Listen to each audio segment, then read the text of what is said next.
misinformation, and dishonest advertising. Cults are dangerous to individuals because they enslave personality and turn a human into an obedient tool in the hands of cult leaders. Such activities are not only unacceptable, but also dangerous, as they aim to instill radical ideology in the minds of security officials, which can have far-reaching consequences for society and the state as a whole. Several eyewitness stories will help illustrate the seriousness of the problem and serve as examples of what terrorist anti-cult propaganda is capable of in the modern, civilized 21st century. First-person account from Andre in Belgorod. Requested anonymity. There were actions taken against us. For example, in the fall of 2012, we held a congress. The area was cordoned off by Cossacks with whips. They beat drums, invited the NTV television company and local media, and portrayed our activities in a negative light. They shouted at us, "We'll throw a grenade at you," and the police did not react at all. At some of the actions against Jehovah's Witnesses, they wore T-shirts that said, "I hate Jehovah's Witnesses." I was directly threatened. "Aren't you afraid you'll get hit on the head and be disabled for life?" Given what I've witnessed since around 2010, I believe it will only worsen. My dear ones, please, if you carry your faith, carry it with peace and kindness. We've never stabbed anyone, and we're not going to stab anyone. In 2014, an elderly fellow believer was killed in Stary Oskol. She was on her way to a meeting, got into an elevator, and was found with multiple stab wounds, and her eyes gouged out. The local media wrote that she was a member of one of the cults, which is how they often refer to us. The perpetrators were never found. Our sister was beaten in her own apartment building by a man who then dragged her around the building. Funeral wreaths with inscriptions to victims of the Watchtower were placed at our Kingdom Hall in Belgorod, and swastikas were painted on the building's walls. I believe that the persecution of Jehovah's Witnesses is orchestrated by the FSB. In their view, Jehovah's Witnesses do not fit into the political framework of today's Russia. The 5th Directorate of the KGB used to persecute dissenters. Today, it is the Directorate for the Protection of the Constitutional Order of the FSB. This is the political police. Jehovah's Witnesses refuse military service and do not support any political forces, which does not align with the ideology of modern Russia. I think the Russian Orthodox Church, ROC, plays the role assigned to it by the FSB. If we look at the history of the ROC as it exists today, it was created by Stalin's order in 1943. Since then, this religious organization has been a structural subdivision of the State Security Committee, which is now the FSB of Russia.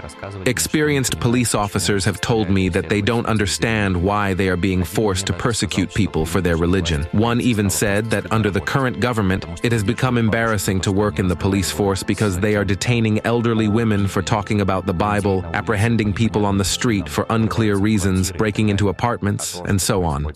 What is happening to Jehovah's Witnesses in Russia today can happen to anyone, to any political or religious movement, such as Baptists, Pentecostals, or the autonomous Russian Orthodox Church. They are already under pressure and are at risk. The broad definitions of anti-extremist laws allow for the persecution of anyone. We know that people can be imprisoned for reposting something on the internet or for making a simple statement deemed extremist, using the law to force this into the so-called legal framework. In 2017, due to lobbying by Dvorkin and members of his group, Jehovah's Witnesses were declared an extremist organization, and their activities were banned in Russia. From that moment, the repression against them intensified and continues to this day. Members of this religious organization face arrests, searches, and prosecutions, as well as cruel treatment and even torture. Some of them, including elderly people and retirees, have been sentenced to long terms in penal colonies and imprisonment for their beliefs and religious activities. The editorial collegium of the Supreme Court of the Russian Federation has determined the decision of the Supreme Court of the Russian Federation dated April 20th, 2017 remains unchanged, and the appellate complaint of the religious organization Administrative Center of Jehovah's Witnesses in Russia is dismissed. Freedom of conscience in Russia has been crucified.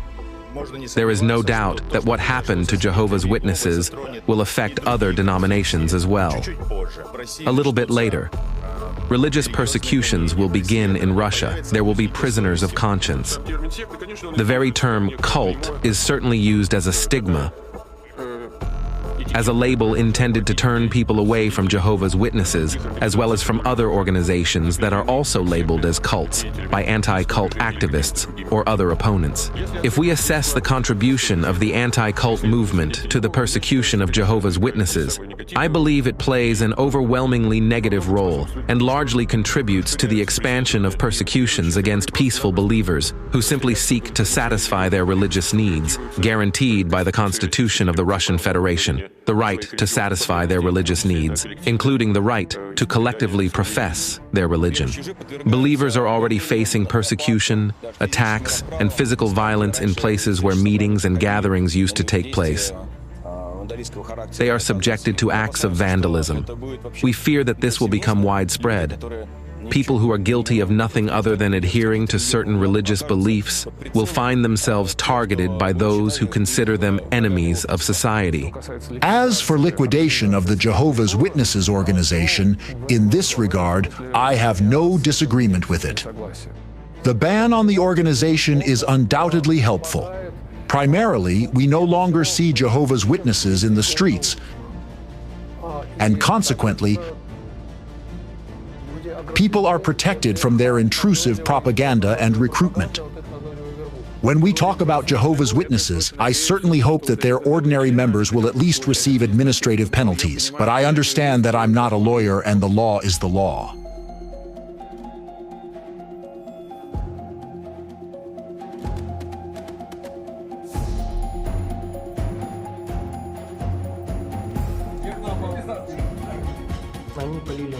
They poured water on my hands and started hitting them with a taser. At that moment, it was the most painful sensation. I was electrocuted, just like other people were. They hit me on the head, they hit me in the ribs, on the right side of my body. They put a blue plastic bag over my head, tightened it, and I began to suffocate. At the moment when I began to suffocate, they put a hand over my mouth and put a taser on my buttocks in the crotch area. I think, apparently, it was a taser, and they started an electric current. When I was interrogated, apparently someone was brought into the adjacent room again, so I heard everything clearly. There were electric shocks and screams. Some names, surnames, and addresses. I said I would only cooperate with the investigator in the presence of my lawyer. Then they put a hat on my face and took me out into the woods behind the stadium. This is what the consequences of dehumanization lead to. All these people are just like you. The only difference is how and what they believe in. They harm no one and infringe on no one's rights. All they do is express their views on the world and life differently. For this alone, they are publicly stripped of their humanity, slandered, and targeted by society, law enforcement, and security agencies. Even some law enforcement officers bound to follow orders understand this is absurd. They are ashamed to carry out these orders but cannot disobey. As a result, ordinary people branded by anti-cultists, along with their families, children, and loved ones, suffer immense hardships. I'm now talking about citizens. Surely they are being taken care of by banning this cult, first and foremost, right? But we'll discuss that further. At this very moment, when they exist somewhere out there, we see them only on the internet, appearing in some news stories. So they... Actually, we neither see nor hear them precisely because there is this persecution. Hence, they are now hiding, sitting quietly, and waiting to see how it will all end. Because if it weren't for that, you would see them everywhere now.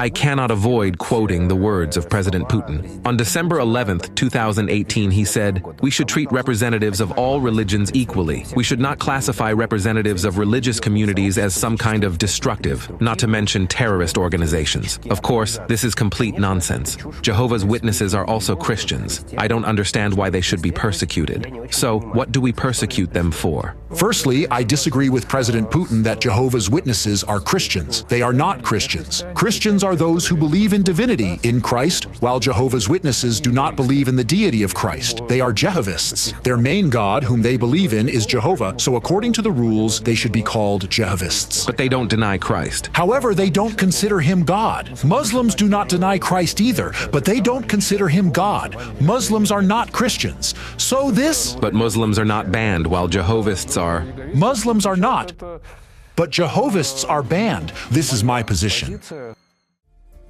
You might ask, why do law enforcement officers who are supposed to protect people uphold the law and safeguard the democratic rights of everyone, openly exhibit hatred towards innocent people, insult them, and cause severe physical harm? Because just like in the times of Nazism, the leaders of the anti-cult movement have subjected these law enforcement and security personnel to propaganda, deliberately warping their thinking, imposing the image of an enemy, and manipulating their perceptions. The new presidential decree is changing the situation. We are not abandoning our mission of presence that has proven to be very effective in missionary work. But now, under the new strategy, we will act more openly, without fearing external persecution, which, I must admit, does happen. There are people in power structures who find our activities irritating and unacceptable. Now, such an attitude towards us and our work will be seen as opposition to the presidential decree. I've been collaborating with law enforcement and military agencies for many years, giving lectures to their personnel about the essence of modern cultism, which is poorly understood in society. This is despite the church paying very close attention to anti-cultist activities. I've been dealing with this issue for 30 years myself. In my presentations, I have to explain a lot to cadets, law enforcement officers, and military personnel. I call the new presidential decree a real gift to us, Orthodox missionaries. In the section, Expected Results of the Implementation of this strategy, it is stated that this strategy should contribute to stabilization of the social and political situation in our country, as well as to the spiritual and civic unity of the peoples of the Russian Federation, including through the activities of the Russian Orthodox Church and the broad Orthodox mission that enlightens and educates all peoples. Tuck your feet, down on the floor, down. According to the Memorial Human Rights Center, as of April this year, at least 635 Jehovah's Witnesses have been persecuted in Russia, with no fewer than 568 people facing criminal charges. I hoped he would leave for an hour or two. However, by evening, I realized he wouldn't return either today or probably even tomorrow. I couldn't sleep for several nights. It was terrifying for me when evening came. Our family's life started to divide into before and after. The feelings we experienced that evening, humiliation, moral and physical abuse, and much more. But when militants in camouflage break in like that to old frail people, that shocks me.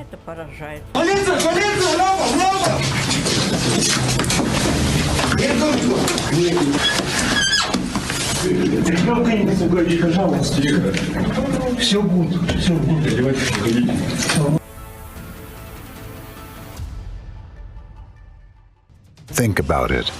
Law enforcement officers who took an oath and are obligated to protect the citizens of their country are attacking peaceful members of an unjustly branded, cornered, and discredited organization.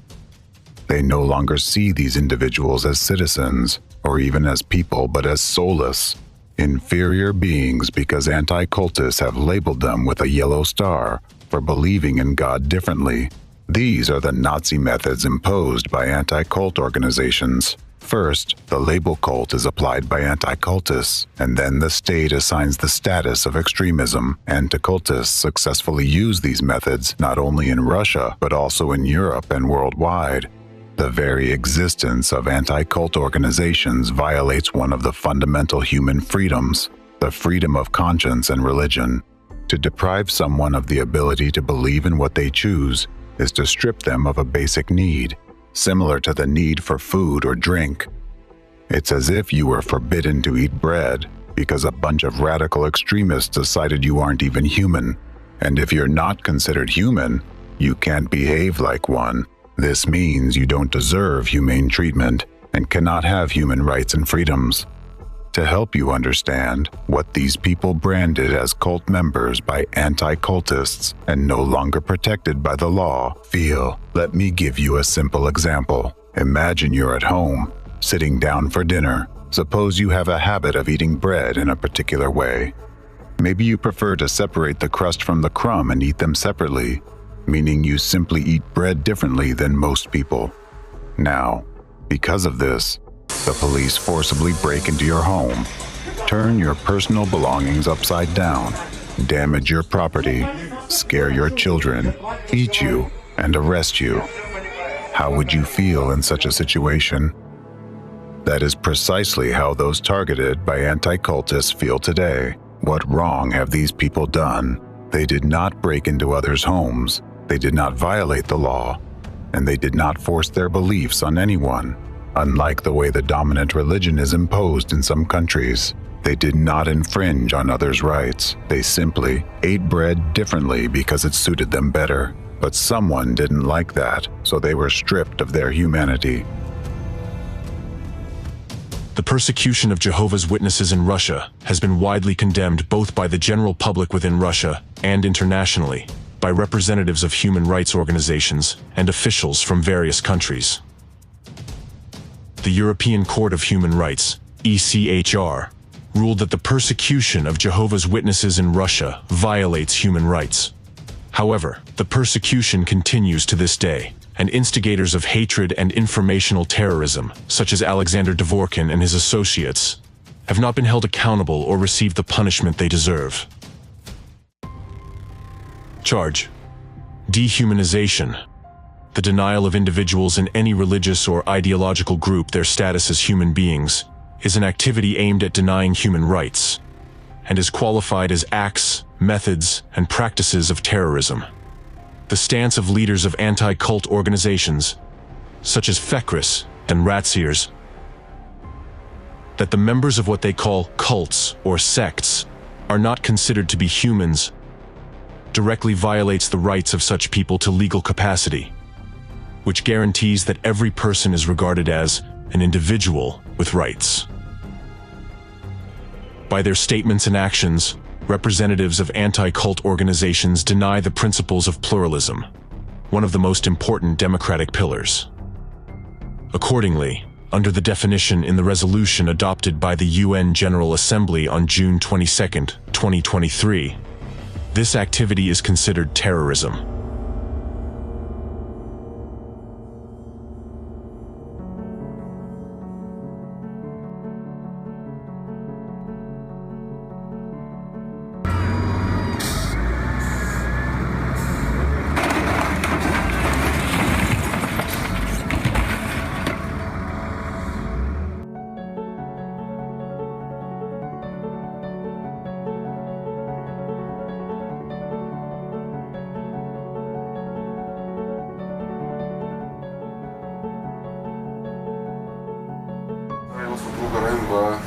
An additional decision on liquidation due to extremist activities has been adopted and entered into force.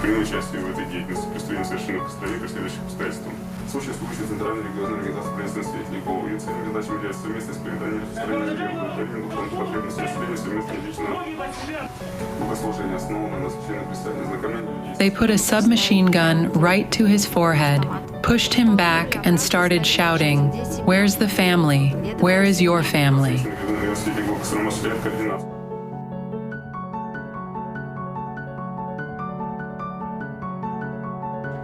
Tell me, what are you detained for? For my faith in God. Lift your head. Look here. And what kind of literature did they find at your home? Bible and other Christian books.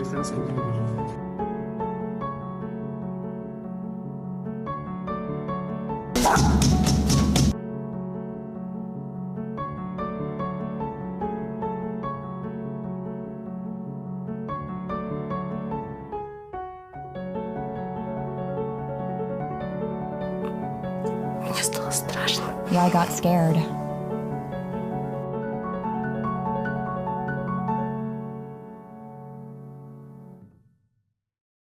Criminal scheme by anti-cult terrorists.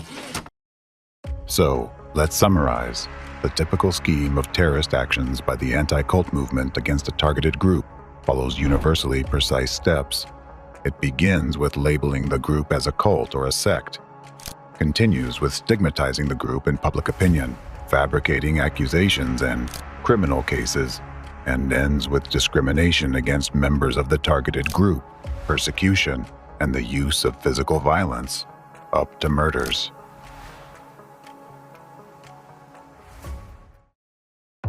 According to this model, anti-cult terrorists can persecute absolutely any group of people, whether religious or secular. It doesn't matter. The most crucial steps are labeling and initiating a media campaign to discredit the victim in the media. Once this is achieved, implementing the remaining steps is only a matter of time. In the course of organizing persecution against targeted groups, members of anti-cult movements and their accomplices engage in a range of criminal schemes, such as spreading and implementing extremist ideology, inciting conflicts on religious grounds, conducting provocations against members of religious organizations based on religious hatred and/or commercial interests, including using informal connections within law enforcement and other government agencies, fabricating administrative and criminal cases against religious organizations and their members through corrupt connections, manipulating judicial examinations concerning religious associations, preparing false witnesses for court proceedings, public funding fraud, engaging in fraudulent activities, and so on.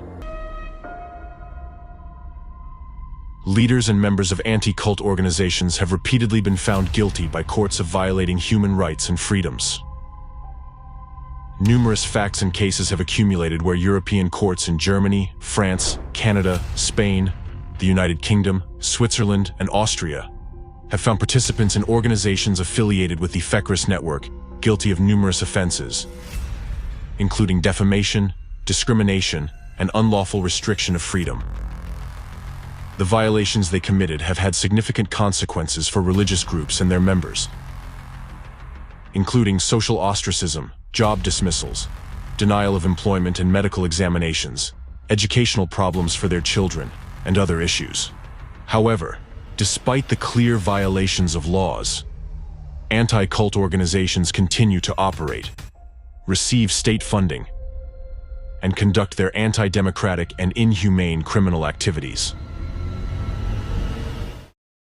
The activities and rhetoric of anti-cult organizations violate universally recognized human rights and freedoms protected by international law and enshrined in international documents such as the Universal Declaration of Human Rights, the European Convention on Human Rights, as well as the constitutions and national laws of various countries.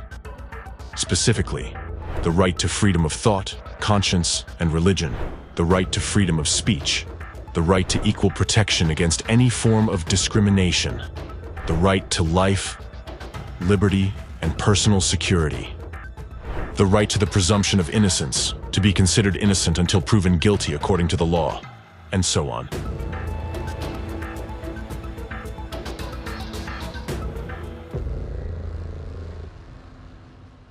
Representatives of the anti-cult movement violate the following international legal norms.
Anti-cult organizations, through their activities, completely deny the rights of millions of people to freedom of thought, conscience, and religion, to freedom of belief and its free expression, which are universally recognized democratic values. However, to accuse them only of this is akin to giving a fine to a terrorist who stormed a building and shot people just for improperly parking his car before doing so. All members of anti-cult organizations and their accomplices should be held criminally responsible for their deliberate terrorist activities. In their charters, anti-cult organizations declare a noble mission to combat potentially dangerous, destructive religious movements to protect society from them. However, their actual goals differ significantly from the stated ones. By accusing the innocent of potential danger, they actually commit numerous heinous crimes. If the true goal of anti-cult organizations were indeed to protect citizens, they would not violate their rights or resort to illegal methods and informational terrorism.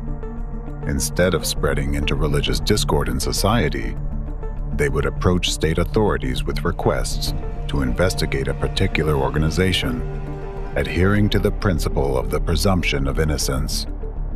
Only if a violation of the law is established through a lawful investigation and a court verdict is issued could they engage in educational activities, informing the public about the potential dangers of specific religious movements. And only after a court decision would media representatives have the right to disseminate this information in an accusatory context. Without evidence and a court ruling, no one has the right to accuse anyone, make public unfounded statements, and ruin someone's life. People who follow a particular belief are exercising their democratic rights. The presumption of innocence, freedom of speech, freedom of peaceful assembly, freedom of religion, and pluralism of opinions are the foundations of democracy. Upholding these rights is a genuine concern for people in society. But anti-cultists do not seek this. Their goals lie elsewhere. Moreover, they are not interested in having their targets investigated by authorized bodies and quickly shut down legally if found guilty.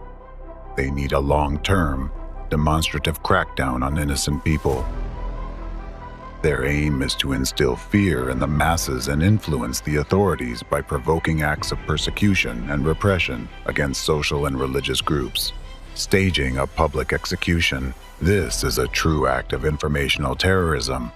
Each instance of an anti-cultist fight against dissent is a terrorist act, where each yellow star from them marks the beginning of a terrorist attack. As I mentioned before, any act of terrorism is defined by its goal. The harassment of innocents carried out by anti-cultists causes double damage. First, to the victims who suffer, and second, to the unwilling witnesses of these actions who feel powerless in the face of such injustice. Each such act is accompanied by clear violations of fundamental rights and freedoms. What do citizens see in such cases? They see that the laws in their country do not work, that their rights and liberties are being grossly violated, and that the authorities turn a blind eye to this. They see that those who were supposed to protect them have sided with the enemy and are attacking them. And they understand that anyone, including themselves, could be the next to be marked with a yellow star. This situation undermines trust in the authorities, provokes social tension, and increases dissatisfaction among the population. The result is a divided society filled with hatred and fear, ready to explode and express its discontent at any moment. This, in turn, creates the potential for a sudden surge in revolutionary sentiments or interreligious conflicts. Therefore, the actions of anti-cult organizations must be classified exclusively as terrorist activities, which is what they truly are. What is it anyway? Is it religious disagreements, politics, some modern trend? It's unclear. It's an attempt to straighten all the non-straight lines, so to speak. Everything that is not ours is, whoever is not with us is against us. Everything that is not ours is hostile. In this repressive wheel that is slowly rolling, I see nothing rational in it. Because it doesn't increase the government's rating, It doesn't increase trust in the authorities. It doesn't improve anything. It doesn't contribute to anything except increasing overall aggressiveness and general embitterment. Because any governmental cruelty increases the level of public cruelty, in fact. It always happens this way. The degree of overall cruelty rises. Besides this, I see no other consequences. And of course, I think it makes people exasperated. It makes them bitter towards each other, towards the authorities, towards the world around, towards everything and everyone. In this regard, I'd like to emphasize once again that in the informational acts of terrorism committed by anti-cult terrorists, the key role is played by the media, or more precisely, by certain unscrupulous and dishonest representatives within it. It is through their efforts that the demonization and defamation of innocent people occur. These same individuals, journalists and editors, are the ones who spread hateful statements and destructive messages from anti-cult organizations. By doing so, they not only shape public opinion, but also provoke surges of aggression and conflicts on religious grounds. Each stage of the deliberate persecution of religious groups, from labeling to complete suppression, is supported by propaganda in the media. These information campaigns aim to justify criminal actions and endorse the persecution of the targeted organization, which is unacceptable. Even after the victim organization ceases to exist, or worse, when its members face brutal physical violence, including fatal incidents, media representatives continue to insist that such an outcome is inevitable, necessary, and just. In fact, these media representatives are perpetrators of informational terrorism and often instigators of direct terrorist acts. Many people have suffered at their hands, and many continue to suffer to this day. Their efforts have caused many people to endure torture, lose their health, and lose faith in people and the future. Therefore, according to the law, all journalists, editors, publishers, and media employees who aided the anti-cultists should be held accountable for crimes related to terrorist activities. Each such publication violates citizens' fundamental rights and freedoms, guaranteed by the Constitution and international legal norms. By committing acts of informational terrorism, media representatives undermine the foundations of democracy and effectively act against their own people and country, which, in the context of an undeclared covert war, plays into the hands of the enemy of the free world and constitutes collaborationism. By participating in the criminal scheme of terrorist anti-cult groups, acting deliberately and in collusion, these individuals commit treason. An example of how the image of an organization stigmatized through the media can be further used by anti-cultists to destabilize the country is guilt by association. Anti-cult groups deliberately associate politicians or representatives of authority with discredited organizations, thereby lowering their ratings and tarnishing their reputations in the eyes of the public. Ultimately, this can lead to removal of those politicians from the political arena.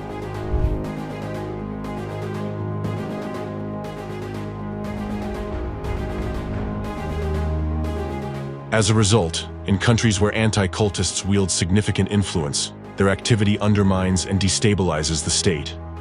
Such actions benefit the enemy, the hidden forces behind the anti-cultists, because they facilitate the achievement of their strategic objectives, the destruction of democratic laws, and the creation of conditions for totalitarianism.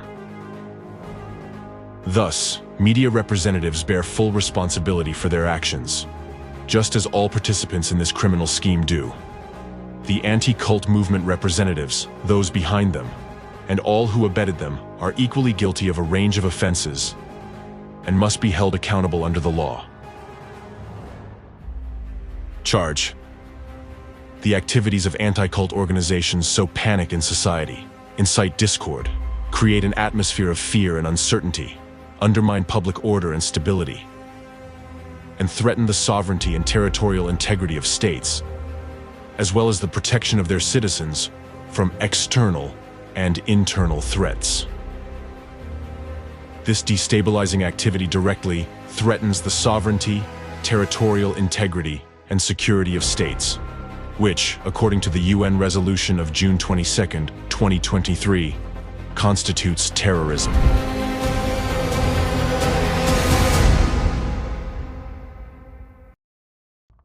It is well known that the more religions and freedoms of opinion exist in a state, the more stable and democratic it becomes. People feel freer and more courageous.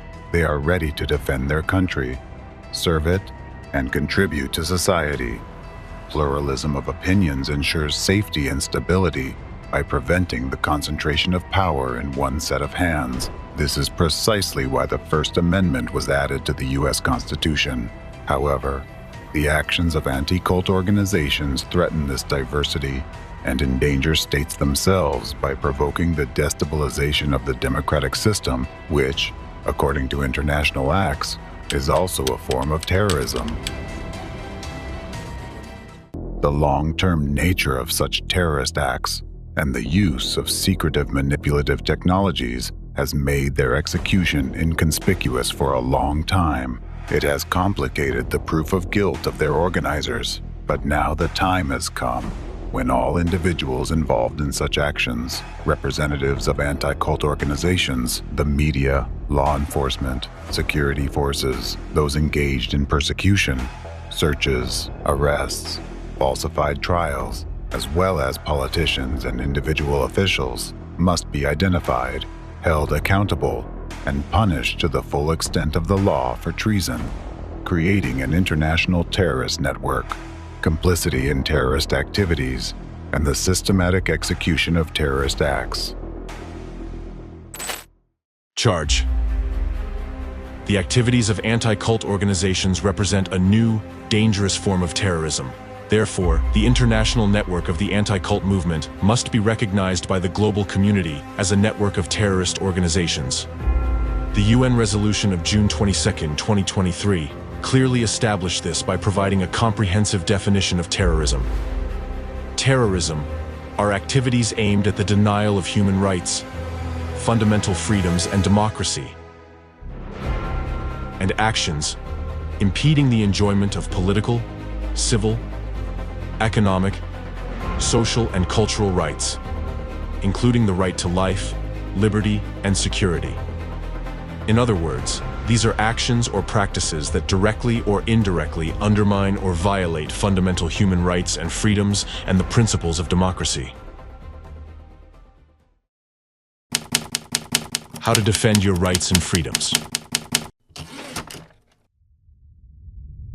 The public must be informed about the potential dangers of informational terrorism and possess the necessary knowledge to recognize it in the daily flow of news and information from social media and other media platforms. Right now, every citizen who is aware of the signs of informational terrorism can take active steps to prevent it. Suppose you discover instances of informational terrorism in the media in your country. In that case, you have the right and duty to contact the Attorney General and demand an appropriate investigation and measures to stop the activities of the group committing that. Competent authorities must promptly take measures to establish the fact of a terrorist act in the public domain or refute it with appropriate evidence. In accordance with the principles of the rule of law and democracy, the Attorney General must publicly report on the work done within a set time frame. Suppose the fact of an informational terrorist act is confirmed. In that case, people should be informed about its goals, objectives, and the extent of the harm caused to reduce the negative consequences of the attack. Since informational terrorist acts are conducted in the public sphere, the quicker society reacts to them, and the faster competent authorities take measures to neutralize them and hold those responsible accountable, the less harm these terrorist acts will cause to the entire society. Conversely, suppose an informational terrorist act occurs, and the public and law enforcement agencies ignore it. In that case, the terrorist act achieves its goals, and the destructive consequences for both citizens and the entire country are amplified significantly. Therefore, society must monitor the integrity of the information field and promptly report any informational terrorist acts discovered in the media, and the relevant authorities must respond swiftly to citizens' reports. If, after citizens request an investigation into an informational terrorist act, the Attorney General does not provide a public report on the work done, does not disclose the investigation results, and does not take measures to stop the activities of those committing informational terrorism within the legally established timeframe, this should raise justified doubts about their competence. The lack of active measures from the Attorney General could be seen as possible complicity in criminal activities or deliberate aiding of the perpetrators. In such a case, citizens have the legal right to initiate the procedure for removing the Attorney General from office for actions that contradict the interests of the people and the state. Moreover, if the Attorney General, in their position, allows informational terrorist acts to be committed and lets the perpetrators go unpunished, then they themselves should be held accountable under the law for aiding terrorism and participating in the activities of a terrorist network. The presence of an individual in a significant governmental role who supports terrorism poses a serious threat to national security and the stability of the law enforcement system. Therefore, if the Attorney General fails to fulfill their duties to protect the rights and freedoms of the people, any citizen has the right to appeal to the higher authorities responsible for appointing the Attorney General in your country, requesting that they be peacefully and lawfully removed from office. As citizens, you must also understand your own responsibility. If you witness any form of terrorism and choose to remain silent, you similarly become an accomplice to the crime. Silence in such circumstances can be regarded as a form of criminal inaction. If you witness an attack on your rights and freedoms, an attack on democracy, do not remain silent. Inform the competent authorities. After all, the consequences of such a terrorist act will affect you first and foremost. In light of recent events, which have made it clear how much impact information can have on the world, covering up informational terrorism is equivalent to depriving yourself and your children of a future. Therefore, if you encounter informational terrorist acts in the media in your country, report them and demand that the activities of these informational terrorists be stopped. Protect your rights and ensure a safe future for yourself and your children.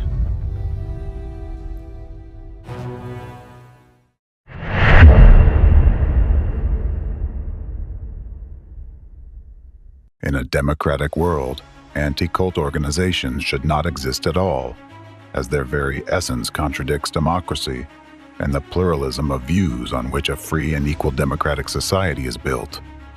Nevertheless, this criminal international terrorist group not only exists, but also openly engages in inhumane activities in full view of the global community, posing a real danger to society. You might ask, why haven't anti-cult organizations been held accountable for their actions? And why do they still exist? Because for many years, this transnational terrorist group operated in the shadows, using sophisticated manipulation techniques to conduct informational terrorist acts. It took 30 years of observing their activities and a 10-year investigation to uncover their tools and methods, and to establish their true goals. The presented facts clearly show that anti-cult movements are tools of the enemy of the entire free world for conducting covert terrorist acts in the informational space. This means they consciously aid the enemy's global plan for total power domination. In this context, anti-cult organizations are just one branch of a network of similar organizations that use the same methods, all led by a hidden shadow force, their ideological mastermind. All members of this network are the architects of a new world disorder. Their goal is the destabilization of society on all fronts: political, social, cultural, ideological, religious, and others. Therefore, destructors like anti-cultists are present in many areas of public activity and occupy various levels of the social hierarchy. They do not care whom they target or for what reason. The main objective is to persecute the innocent, which allows them to create informational terrorist acts to influence the masses. They are indifferent to who holds power. They will undermine any authority. The ultimate goal of their activities is globally orchestrated mass disorder, civil war, and the complete collapse of democracy. Each of them plays their part in the unified enemy scheme to destroy democracy and establish totalitarianism. Therefore, they draw into their network all those as deceitful and unscrupulous as themselves who can help achieve their goals. They strive to extend their influence worldwide.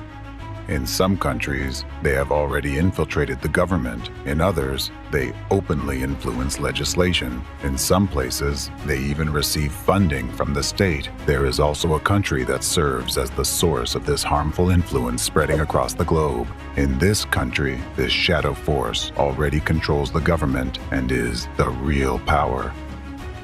Through their actions, this entire international terrorist group is bringing about a new world order led by the hidden enemy, the enemy that is currently reviving the legacy of Nazism in a new, even more insidious form.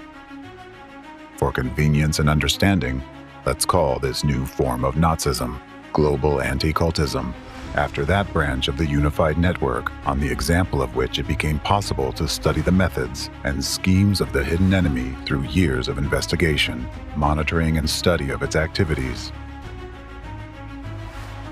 Humanity is facing a threat of this kind for the first time because right now there is a war, and it is a covert, undeclared war that has engulfed all of humanity.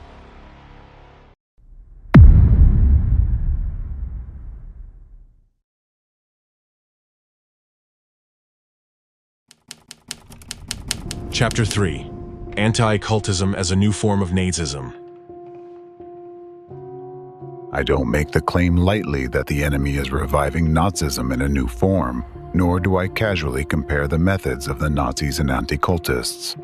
The fact is that for your enemy, Nazism is a very close concept. The Third Reich is where modern anti-cult fighters find their roots. To understand the entire chain of events, it is essential to know that Hitler in particular, and Nazism in general, heavily relied on the Protestant Church and the anti-cult movements of that time. Martin Luther, the founder of Protestantism, was known for his radical views. He actively fought against other Christian denominations and religious movements, demanding the death penalty for citizens who understood faith in Christ differently than he did.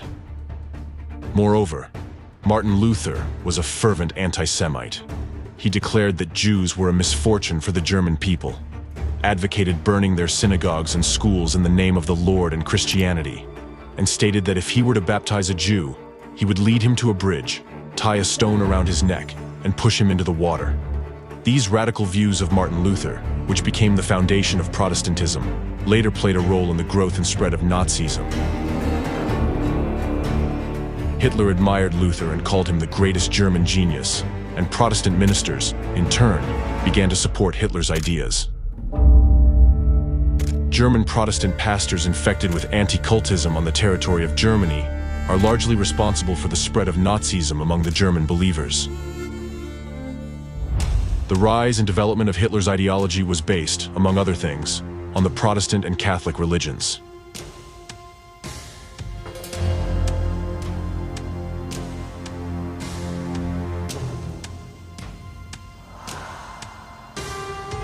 Later, atheists were even banned from joining the SS. Thus, a supporter of Hitler was typically a devout Protestant or Catholic. By 1932, Hitler's party, the NSDAP, received 60% of the vote among Protestant pastors. Support ranged from 90 to 100% in small Protestant communities, especially in Bavaria. Historians assert that the Third Reich began in Bavaria as early as 1932. As early as in 1921, in the Protestant Church, the Apologetic Center was established, a prototype of modern anti-cult organizations. Officially, the Apologetic Center was supposed to monitor the activities of other religious movements and inform the Protestant church community about them. In reality, the Apologetic Center began collecting data on various cults movements, circles, and other associations. In 1932, Pastor Walter Kunneth, an anti-Semite from Bavaria and the chief editor of the Protestant publication Word and Deed, became the head of the Apologetic Center. This marked the beginning of a campaign against non-Christian movements such as anthroposophy, Darwinism, Monism, spiritualism, and occultism. Movements that the Protestant Church viewed as competition. Lectures and articles were produced on this topic, with many ideas and methods inheriting an inquisitorial approach. On April 26, 1933, Walter Kunneth presented a report titled "The Church and the Jewish Question" to the Federal Church Administration in Berlin. In it, he called for the swift eradication of Judaism, which he described as a foreign entity within the body of Germany. This report had a profound influence on the final adoption of anti-Semitic policies. On December 16, 1933, the Gestapo noticed and appreciated the work and methods of the Apologetic Center.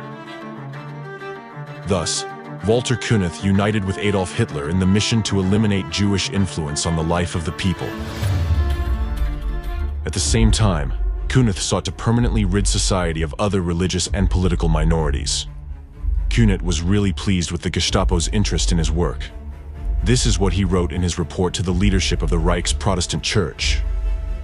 The Gestapo has expressed great interest in the cult archives of the Apologetic Center, as well as our work in combating free thought, Marxism, and Bolshevism.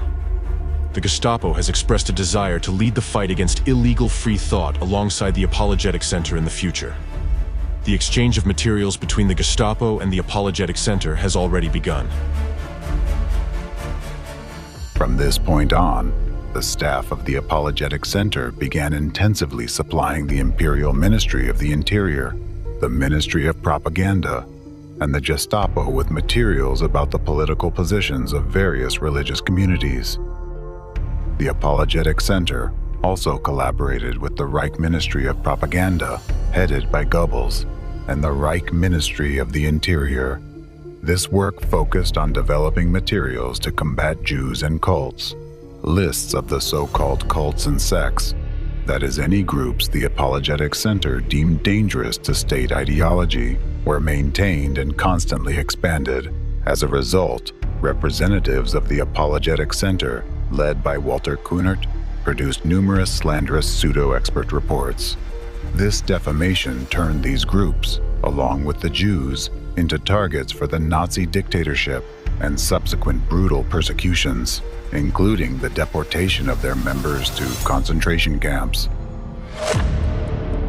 Historian Horst Junginger writes, "If in 1931 they counted about 150 religious and non-religious ideological communities for which data were collected, and 2 years later about 250, then by 1936 the archival lists recorded about 500 groups and cults considered dangerous. It is also important to note that violent methods that were later demonstrated by the Gestapo both before and during World War II were borrowed from anti-cult organizations, particularly the Apologetic Center organized by the radical part of the Protestant Church.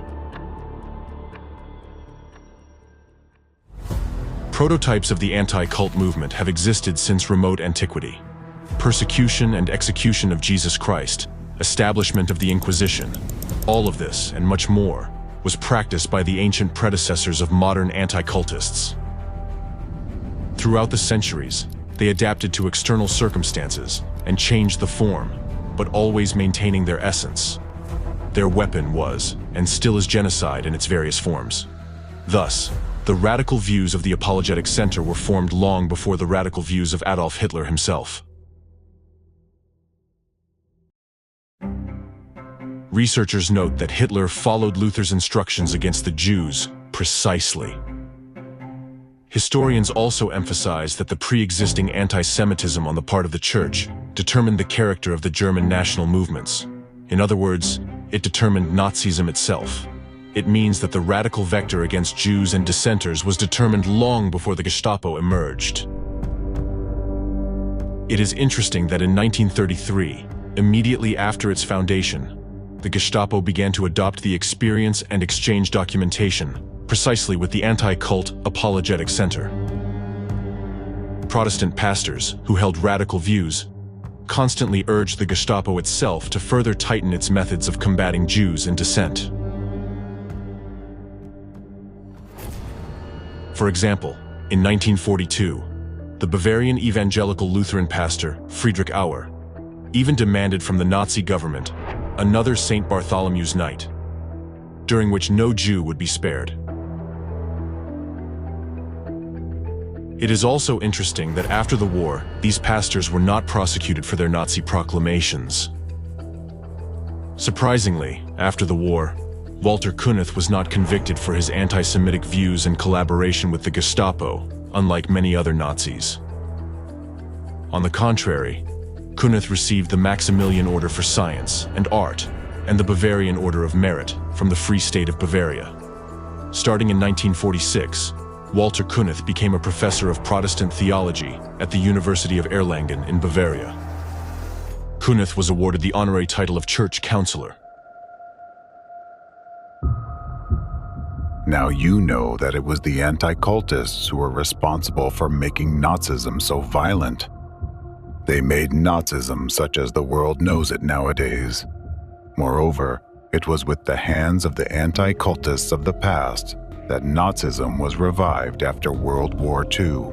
After the victory over Nazism, the international community united to create the United Nations to maintain and strengthen international peace and security, ensuring that humanity would never again experience the horrors of something like Nazism. At that moment, many believed that Nazism was gone forever.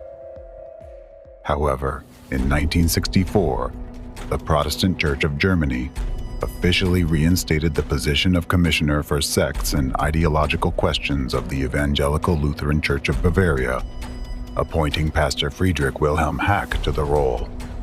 He became the successor to Kunneth's Nazi legacy and the leading ideologue of anti-cultism in Europe. In his studies of sects and cults in Bavaria, Hack referred to the Sektenerhebung, study of sects, conducted by the Evangelical Lutheran Church in Bavaria in 1930. Here's an interesting fact. Hack studied Protestant theology in Bavaria at the University of Nuremberg, during the same years that Kunneth was a professor of Protestant theology there. At Hack's initiative, the name Working Group on Religious and Ideological Issues from the Nazi regime was revived in the early 1970s. He adopted an almost identical name from the Nazi era, the Department for Religious and Ideological Issues.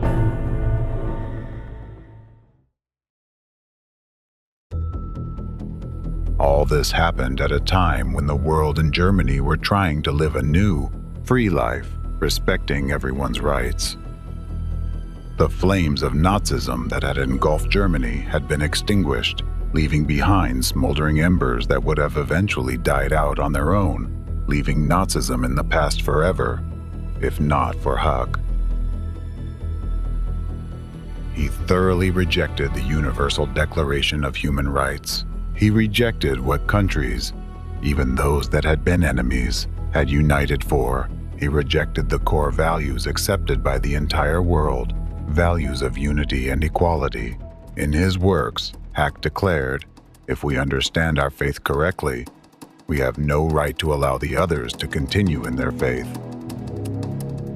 It was on Hack's initiative that lectures and sermons about sectarians and cultists began again in Bavaria, where Nazi ideas had always been powerful. Hack provided instructions that Protestants or Catholics should treat sectarians as subhuman. This reignited the flames of Nazism, and in 1988, 43 years after the fall of the Third Reich, cries were heard once again in Bavaria towards dissenters. Hang them, shoot them all, Heil Hitler. In 1990, the anti-cultist Hack compiled a blacklist of new religious movements, the so-called sects or cults. Only 16 years later did the Federal Constitutional Court of Germany rule that defamation was being used in the fight against these groups. But it was too late, as in those 16 years, the efforts of anti-cultists had already rekindled and spread the flames of Nazism further.